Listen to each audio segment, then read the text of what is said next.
Bien, bueno, vamos a continuar un poquitito con lo que son los tratamientos térmicos, ¿sí?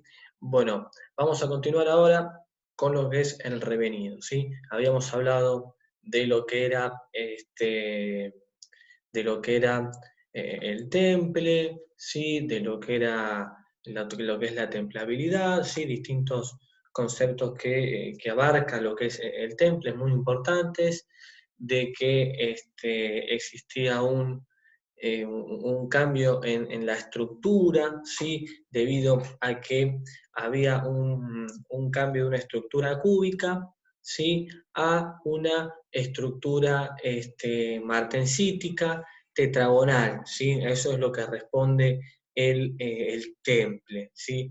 En consecuencia, lo que me da el temple es una estructura con una fragilidad bastante elevada, ¿sí? Eso no es lo ideal, ¿sí? Ya que al tener una elevada dureza, la fragilidad es muy alta también, ¿sí?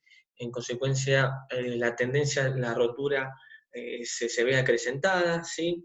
En consecuencia, se le debe realizar al temple un tratamiento posterior, ¿sí? Generalmente las piezas templadas no se suelen utilizar de forma directa, siempre están provistas las piezas de temple más el tratamiento térmico de revenido, ¿sí? El conjunto entre temple más revenido se le denomina bonificado, ¿sí? Se le llama así, el acero está bonificado. ¿Qué significa eso? Bueno, que fue templada, se obtuvo la estructura martensítica y luego se le hizo un revenido donde se bajó lo que es la dureza, la resistencia mecánica y el límite elástico a costa de la ganancia en cuanto a la resiliencia del material, ¿sí?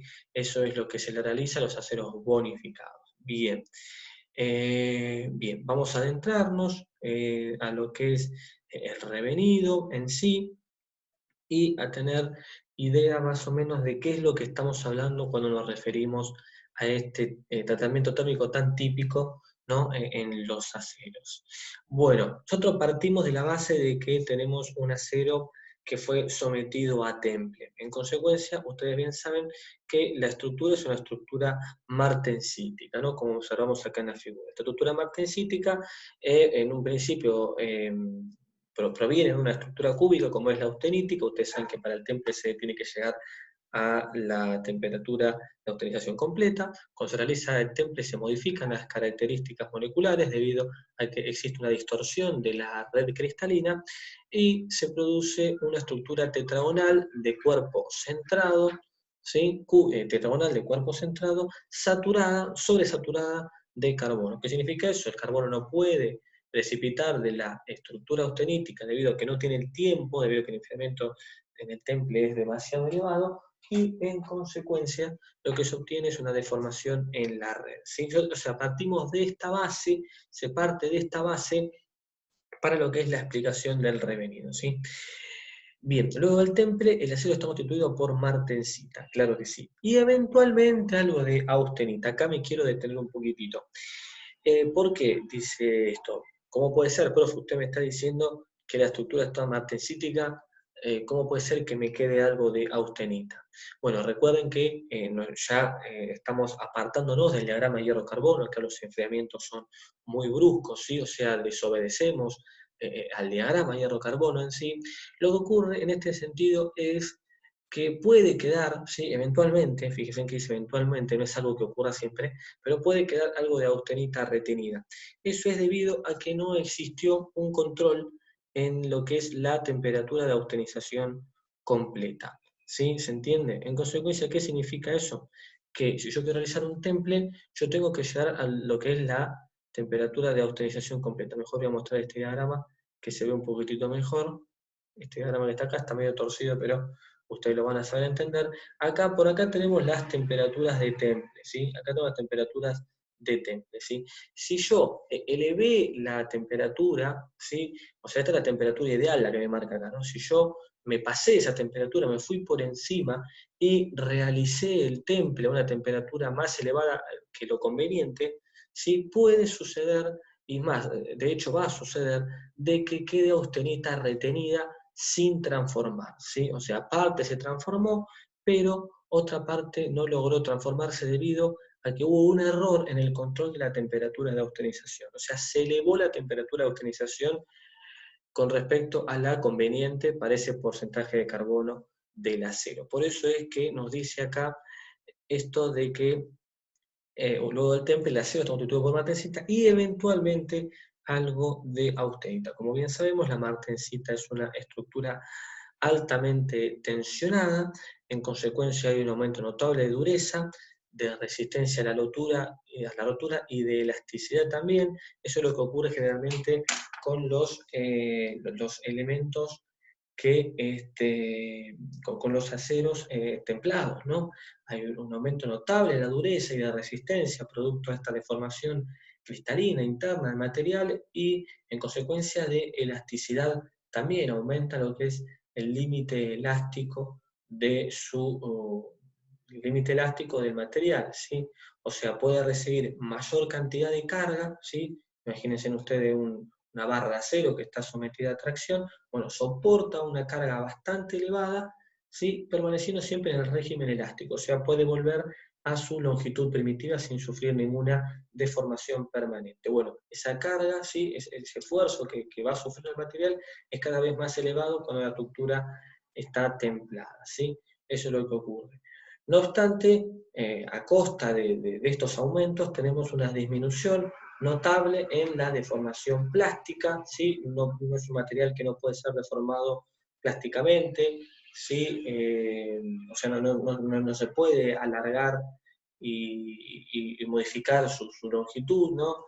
Generalmente antes que eso va a prevenir, se va a llevar a cabo la rotura de la probeta, ¿sí? Y la resistencia al impacto o al choque o a las cargas súbitas, ¿no? En tiempos muy cortos va a disminuir demasiado, ¿sí? Eso es algo que también se ve reflejado en los aceros templados, ¿sí? Por eso se realiza el revenido, ¿sí? Para aumentar un poco estas dos características tan importantes de los materiales. Aumentar su deformación plástica, el alargamiento del material y aumentar su resistencia al impacto, la capacidad de absorber esfuerzos por cargas de impacto, cargas súbitas, ¿sí? Entonces, las piezas no pueden utilizarse con estos riesgos de rotura. O sea, las piezas no pueden ser utilizadas después de un temple directamente, ¿sí? Generalmente se le suele realizar este tratamiento de revenido, ¿sí? Con el revenido nos vamos a resignar a perder algo de dureza, de resistencia, de elasticidad, que son tres parámetros que van en la misma línea, ¿sí? Para ganar algo de alargamiento y resistencia al impacto, ¿sí? O resiliencia, ¿no? La capacidad de absorber energía de impacto. En consecuencia yo pierdo por un lado, pero gano por el otro. Lo ideal es llegar a un acero con todos los parámetros adecuados para que se transmita la energía mecánica a través de un eje en rotación o lo que sea, sin que se prevenga la rotura, ¿no? Eso es lo que yo tengo que lograr con estos dos tratamientos térmicos de temple más revenido, ¿sí? Bueno, el revenido se realiza a temperaturas variables entre 180 y 650. ¿Qué significa eso? Que nosotros, fíjense una cosita, vamos a volver al diagrama de hierro carbono, nosotros tenemos que la temperatura esta, que es la temperatura eutectoide de 723, por debajo de esta temperatura habíamos dicho que la austenita se transformaba. Bueno, el tratamiento térmico del revenido se produce en un rango de temperatura que va desde los 180 hasta los 650 grados. ¿Qué significa eso? Que no se llega nunca a la austenización completa, ¿sí? Eso es lo que, ni a la austenización parcial, o sea, no va a existir la presencia de austenita mientras yo esté realizando el revenido al material, ¿sí? Siempre va a estar por un rango de bajo, ¿sí? Por esto el diagrama de hidrocarbono más que nada por el tema de temperatura, ¿sí? Acá no va a aparecer perlita ni nada de eso, ¿sí? Pero eso es lo que tenemos que saber. El revenido es un tratamiento térmico donde no va a haber existencia de austenita en dentro de su estructura, ¿sí? Porque se realiza a una temperatura por debajo de la de austenización. Bien, en consecuencia, volviendo a lo que teníamos por acá, por eso acá me dice que se realiza a temperaturas variables, entre 180 grados y 650 grados. O sea, no existe cambio a la red austenítica, ¿sí? O sea, estamos trabajando, ¿sí? Con ferrita y carbono, pero no llegamos a austenización completa. Acá tenemos bien lo que es el proceso del bonificado, o sea, el temple más revenido. El temple se hace por encima de la temperatura crítica superior. Ustedes saben que por acá tenemos la austenización completa. La austenita es la única solución sólida capaz de transformarse. Recuérdenlo siempre, eso no existe otra, ¿sí? Bien, y lo que sigue después de esto, nosotros tenemos un calentamiento por encima de la temperatura crítica superior, donde lleva un determinado tiempo, una permanencia que está relacionado directamente con el espesor de la pieza, y un enfriamiento bastante brusco. Fíjense en que la pendiente es bastante, es una pendiente casi de 90 grados, ¿no? Porque el enfriamiento es brusco, o sea, en un tiempo muy corto se produce un gran descenso de temperatura, ¿sí? Desde este punto hasta este punto.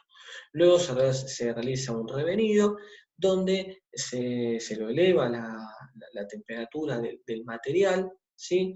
Por debajo de la temperatura crítica inferior, ¿sí? O sea, no va a haber ninguna porción austenítica dentro del acero, se permanece un determinado tiempo y se realiza un enfriamiento dentro de todo lento, generalmente es al aire, es un enfriamiento al aire, no se enfría, no nada. Tampoco, ¿por qué no se realiza ese enfriamiento? Porque, vuelvo a decir lo mismo, la austenita es el único elemento capaz de transformarse. Entonces yo siempre voy a estar acá trabajando con compuestos que no se van a transformar, ¿sí? Mm, eh, podrán colocarse de distintas formas, como ahora verán, pero no va a haber transformaciones, ¿sí? De austenita a ferrita, no va a haber, porque no hay austenita en el revenido, ¿sí? El enfriamiento, dentro de todo, es un enfriamiento lento, al aire, ¿sí? Y de ahí se habrá realizado el revenido. La pregunta es, bueno, ¿qué es lo que ocurre en el revenido? ¿No? Eso es lo que nosotros tenemos que entender y que saber.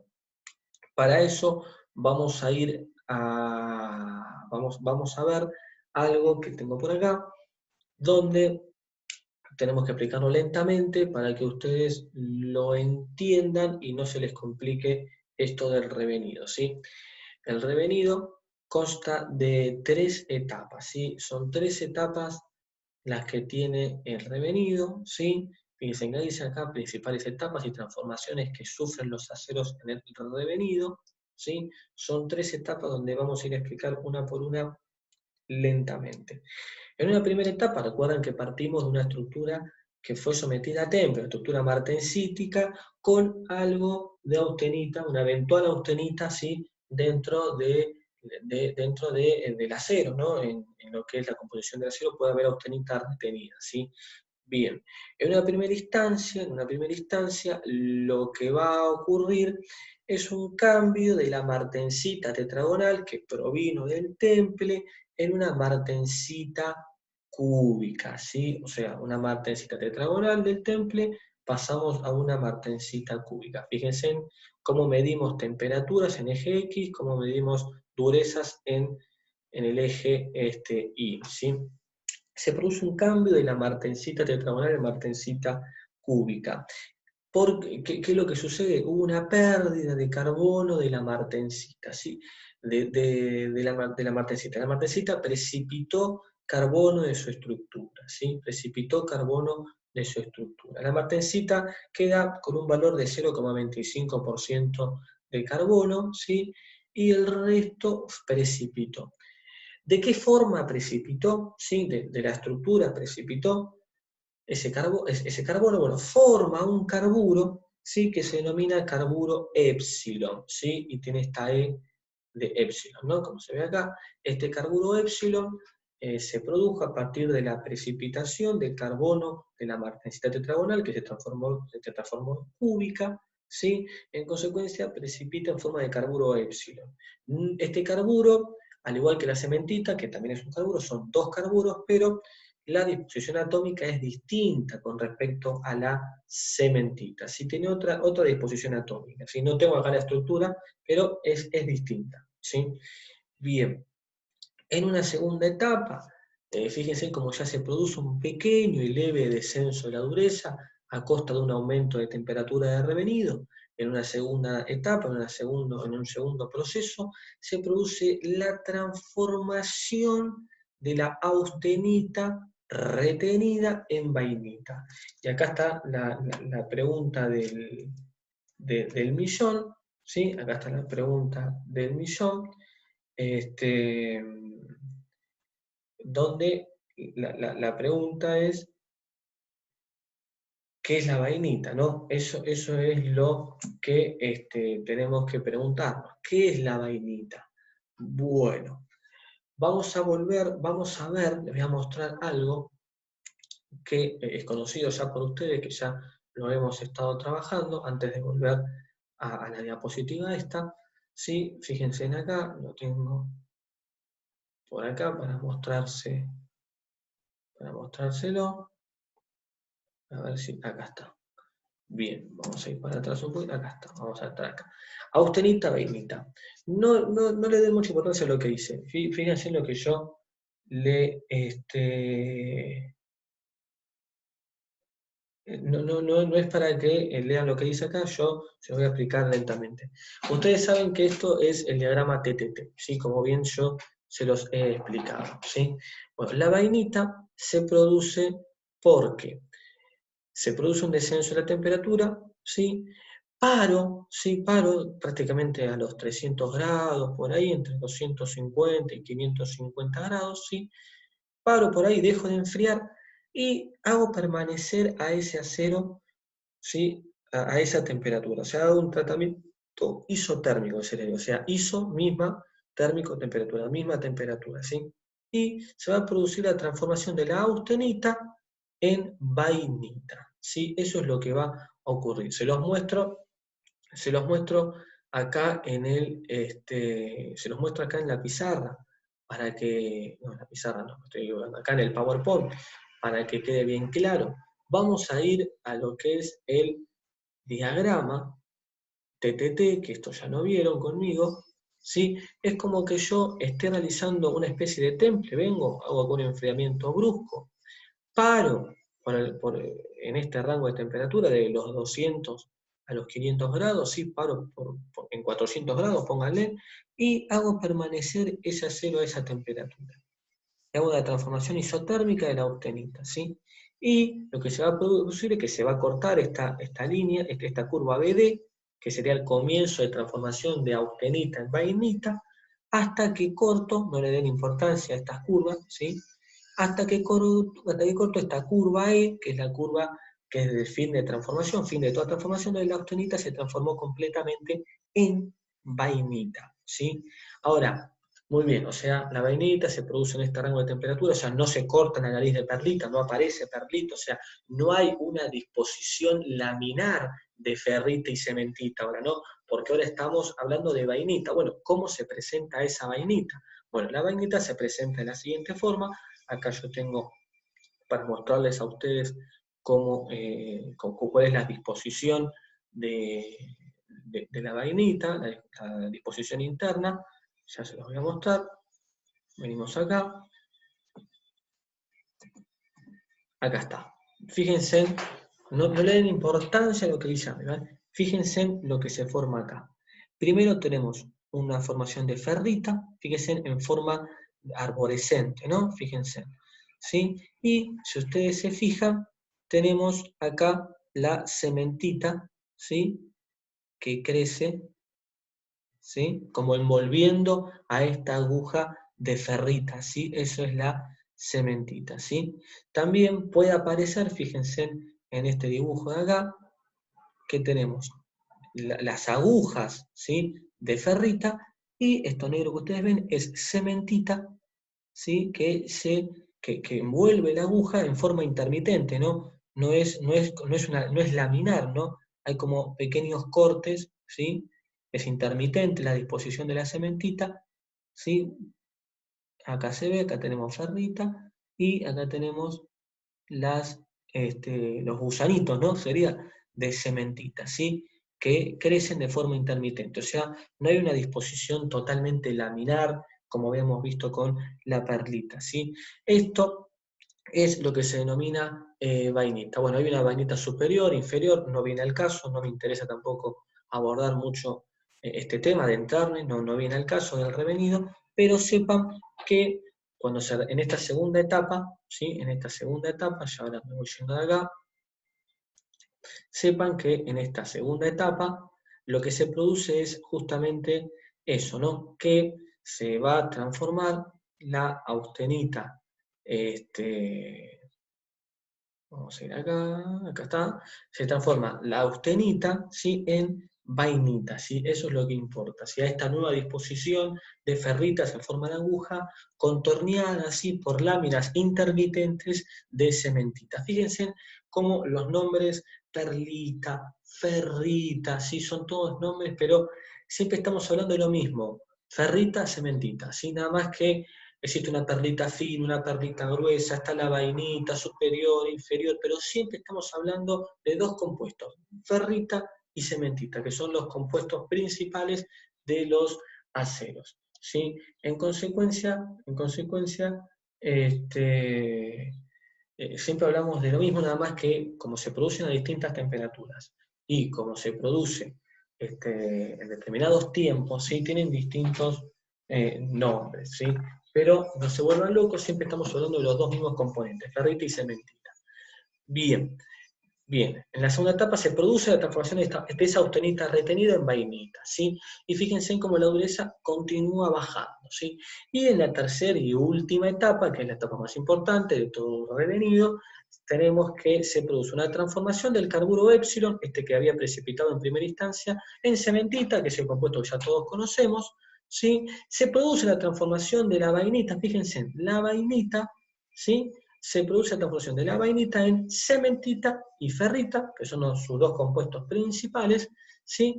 Y lo más importante es lo siguiente, que se produce una globulización y crecimiento de las partículas de cementita, ¿sí? Eso es lo más importante, globuliza la cementita, ¿sí? Se forman glóbulos de cementita, ¿sí?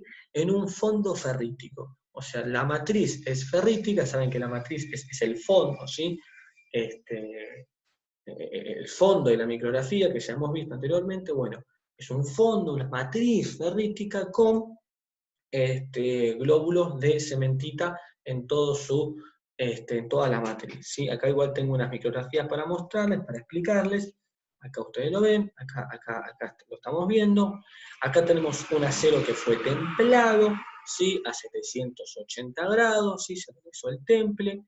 Se puede ver toda la estructura prácticamente martensítica, algo de austenita retenida también puede verse en la micrografía, ¿sí? Así que todo esto que ustedes ven acá es martensita, ¿sí? Después, lo que ocurre es que comienza el proceso de lo que es el revenido, se realiza un revenido a 215 grados, se oscurece la micrografía producto de que la martensita va precipitando el carburo épsilon, ¿sí? Va precipitando los carburos de la martensita, ¿sí? Como se ve acá. Sigue aumentando la temperatura, que estamos hablando de 450 grados, se continúa la precipitación de lo que es el carbono, de la estructura martensítica, la martensita se transforma en estructura cúbica, se produce la transformación de lo que es la austenita retenida en vainita, ¿sí? Continúa lo que son la etapa, la segunda etapa del revenido sería esta, hasta que llegamos al fin de la tercera etapa, que tenemos un revenido a 650 grados, donde lo que nosotros vemos es lo blanco, que es la ferrita, la matriz es ferrítica, el fondo es ferrítico, y va a estar todo lleno, ¿no? Esta matriz va a tener incorporada, la matriz, glóbulos de cementita, ¿sí? Cementita globulizada, ¿sí? En todo lo que es la matriz ferrítica. O sea que en el revenido lo que yo obtengo es una estructura de matriz ferrítica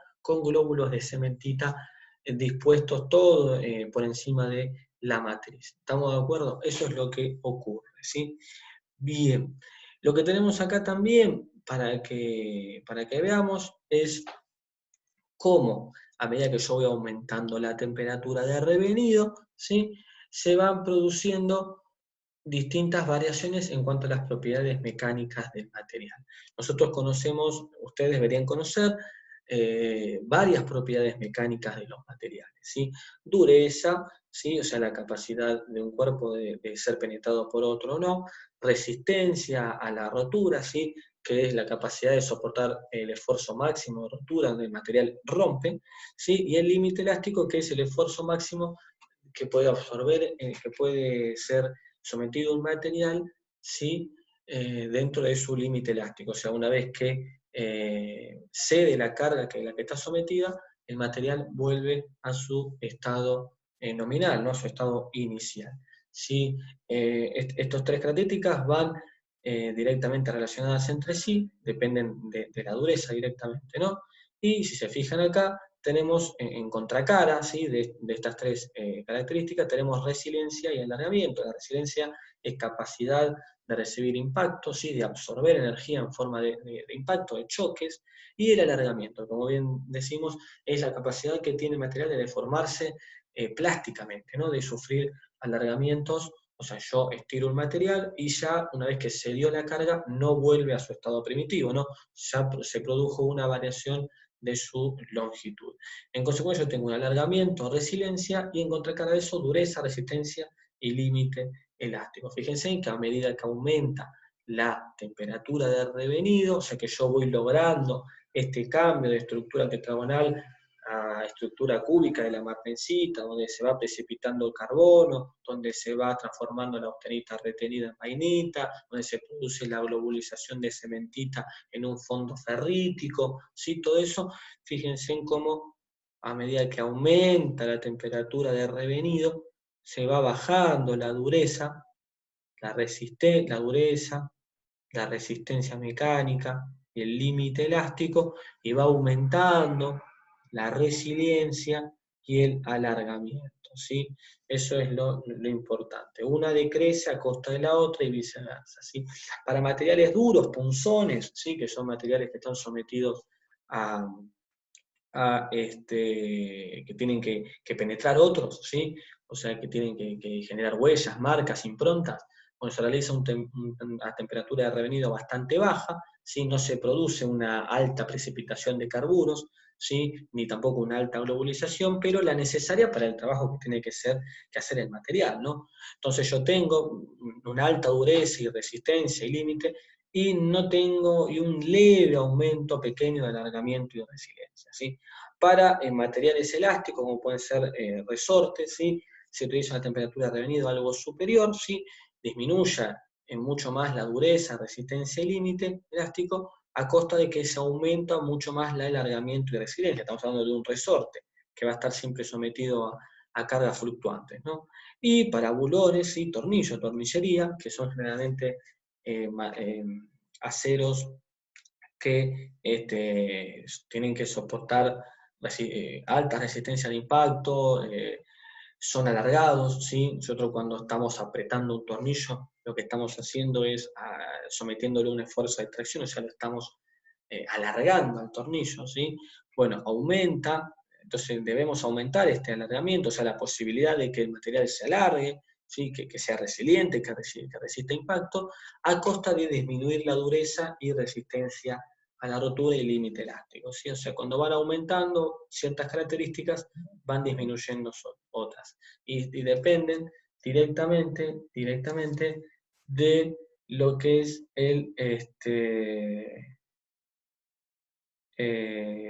¿cómo se dice? Y bueno, va disminuyendo dureza y aumenta alargamiento y resiliencia. Bien, bien. Continuando con esto.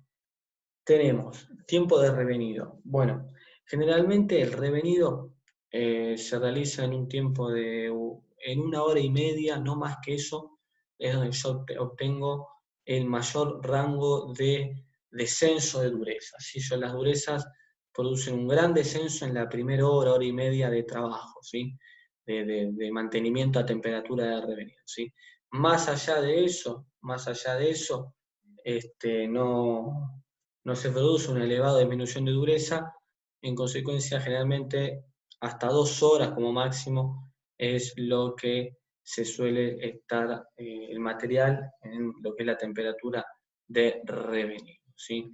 Bien, y por último tenemos la tabla de colores, que es muy normal, que en la metalúrgica, ¿no? Donde podemos ver que eh, según las temperaturas, ¿sí? Según el rango de temperaturas, como se ve acá, y según el tiempo de calentamiento, o sea, la permanencia que yo tengo del material calentándose, el acero va a tener distinta gama de colores, ¿sí? Esto, para ver estos colores, bueno, hay que estar en el horno de revenido, ¿sí? Donde no tiene que haber ningún tipo de incidencia de luz artificial, y se puede ver cómo en el revenido se puede observar los distintos colores que puede tener el acero, ¿sí? Se ve el acero, ¿sí? Que puede tener a medida que se va realizando el tratamiento. Por ejemplo, si yo estoy realizando un revenido a 280 grados y el tiempo de permanencia corresponde a 20 grados, tiene este color morado, ¿sí? Generalmente tiene este color morado el material, ¿no? El acero, ¿sí? Si yo estoy haciendo un revenido a 340 grados, ¿sí? Se ve con un tiempo de permanencia de 20 minutos, bueno, se ve este color azul clarito, como se ve acá, ¿no? Hay distintos tipos de colores de revenido. A su vez también tenemos distintos colores de recocido, ¿sí?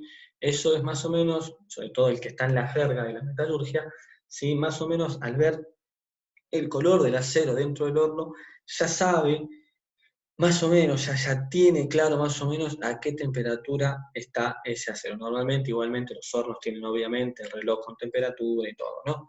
Pero lo que está bueno es que se observa, ¿no? Que se ve los distintos rangos de temperatura que puede tener el acero según la temperatura y tiempo de permanencia. Bien. Bien, con esto estaríamos dando por finalizado, ¿sí? Lo que es tratamientos térmicos. Ahora voy a mandarles el trabajito práctico para que lo resuelvan. Yo creo que se avanzó bastante dentro de lo que se pudo en el tema, porque no hubo varias complicaciones en cuanto al entendimiento de esto, por lo que me parece a mí, por lo que he visto. En consecuencia, se pudo ver bastante, ¿sí? Eso está muy bueno. Vimos prácticamente todos los tratamientos térmicos, ¿sí? Si quieren hacer cualquier tipo de preguntas con lo que es trabajos anteriores, ningún tipo de problema, pero con esto ya vamos a ir redondeando esto de tratamientos térmicos. Así que, bueno, ya vamos cerrándolo. Espero que les haya gustado el hecho de haber aprendido un poquitito de esto, sé que me parece a mí muy resultante. Fíjense en cómo el PowerPoint, a medida que se fueron dando las clases, fue aumentando en cuanto a su cantidad ¿cómo se dice? Bueno, me salió la palabra, pero cada vez se fue engrosando más, con mayor diapositiva, ahí está. Fíjense en cómo cada vez se fueron aumentando la cantidad de diapositivas, producto que se fue armando las clases con estos tratamientos térmicos, ¿sí? Bien, bueno, vamos a ir cerrando entonces. Acá queda lo que es recocido y normalizado. Se los dejo para que lo tengan nomás. No se va a realizar ningún tipo de explicación. Ya se explicó previamente en el diagrama TTT lo que significa cada una de las cosas, ¿sí? Así que no va a haber mucho más que agregar, ¿sí? Así bueno. Bueno, a ver. Fíjense. Fíjense en qué interesante esto que es normalizado, ¿no? Sí, esto es normalizado. Fíjense en lo que es este último párrafo que tenemos acá, que es algo bastante interesante, ¿sí? Fíjense en lo que dice. Tenemos, a ver, aguárdenme un segundito.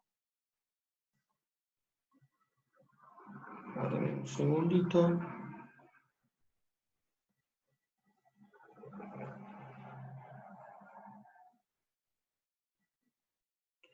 Guárdame un segundito, ahí está. Tenemos, fíjense lo que dice, en los aceros con bastante contenido en carbono y mucha templabilidad, sí, vamos a detallarnos ahí un poquitito. En el caso de aceros con bastante contenido de carbono y mucha templabilidad, eso es muy importante. Recuerden, cuando un acero tiene alta templabilidad, generalmente es un acero que es, además de tener en general bastante contenido de carbono, ¿sí? Lo que tiene generalmente que son aliantes, ¿sí? Los aliantes lo que me permiten, como bien ustedes ahora ya saben, es desplazar, ¿sí? Las curvas del diagrama TTT hacia la derecha, ¿sí? Como bien habíamos visto en una diapositiva que estoy acá buscando, que es esta que está acá. Como ustedes bien saben, cuando yo hago el agregado de aliantes al material, se produce un desplazamiento hacia la derecha, ¿sí? De las curvas de transformación, ¿sí? En consecuencia, yo tengo un mayor margen de tiempo, ¿sí? Para poder realizar el temple, ¿sí? O sea, el temple no tiene por qué ser tan brusco, ¿no? Si yo desplazo la curva hacia la derecha. En consecuencia, fíjense en qué interesante lo que dice acá, donde en el caso de los aceros con bastante contenido de carbono y mucha templabilidad, o sea, aliados, ¿no? Este tratamiento, o sea, el normalizado, recuerden que el normalizado era el enfriamiento al aire, ¿sí? Sin ningún tipo de enfriamiento en agua, ni en aceite, ningún tipo de enfriamiento brusco, ¿sí? Si yo tengo este acero con alto elevado contenido de carbono y mucha templabilidad, primordialmente, este tratamiento, o sea, el normalizado, puede equivaler a un temple parcial, o sea que yo, sacando el material del horno, ¿sí? Llevando la temperatura de normalización. Lo saco del horno, lo dejo en una mesita al costado, al aire, a la temperatura ambiente, no al aire, 25, 27 grados. Y lo dejo ahí y espero a que se vaya enfriando. Pueden aparecer, sí puede ser que aparezcan productos perlíticos y martensíticos. Fíjense en qué interesante. Puedo realizar yo un temple, ¿sí? Sin necesidad de enfriar bruscamente el acero en agua o en aceite, ¿sí? Lo puedo realizar al aire, ¿sí? O sea, lo saco al aire, ¿sí? Y va a comenzar a disminuir la temperatura, a transcurrir el tiempo, y puede pasar de que no se corte la nariz de perlita y obtener una estructura martensítica. Fíjense qué interesante como con un normalizado, ¿sí? Donde no se producen grandes diferencias de temperatura, debido a que es un enfriamiento bastante lento, no es tan excesivo ni tan brusco el gradiente, o sea, el cambio de temperatura a medida que transcurre el tiempo, se puede obtener productos martensíticos. Eso es muy, muy interesante. Bien, así que bueno, ya vamos cerrando con esto, espero que les haya parecido interesante, es un tema que está muy bueno, los tratamientos térmicos, cualquier consulta o cualquier duda, o si algo que les pareció muy interesante y quieren seguir analizándolo, me pueden preguntar, yo tengo bastante bibliografía de esto, así que les puedo dar una mano en lo que sea, así que bueno, estas micrografías que ustedes ven acá, todas estas micrografías que ustedes ven por acá, son micrografías que saco yo de un libro que tengo, ¿sí? Esta foto, por ejemplo, esta foto, esta acá también, esta también, bueno, son del libro de tratamientos térmicos de los aceros de Aprais Barreiro, ¿sí? Que está muy bueno porque sobre todo es una lectura bastante amena, no es tan complicada y está muy bueno para la inicialización, ¿no? En esto de la metalurgia y de los aceros, algo que comúnmente siempre estamos trabajando y tratando y que no solemos tener quizás tanto conocimiento. No, yo creo que con esto han quedado bastantes conocimientos asentados en las cabecitas de ustedes, así que eso es lo más importante. Desde ya, que tengan muy buen fin de semana y nos estamos viendo la semana que viene.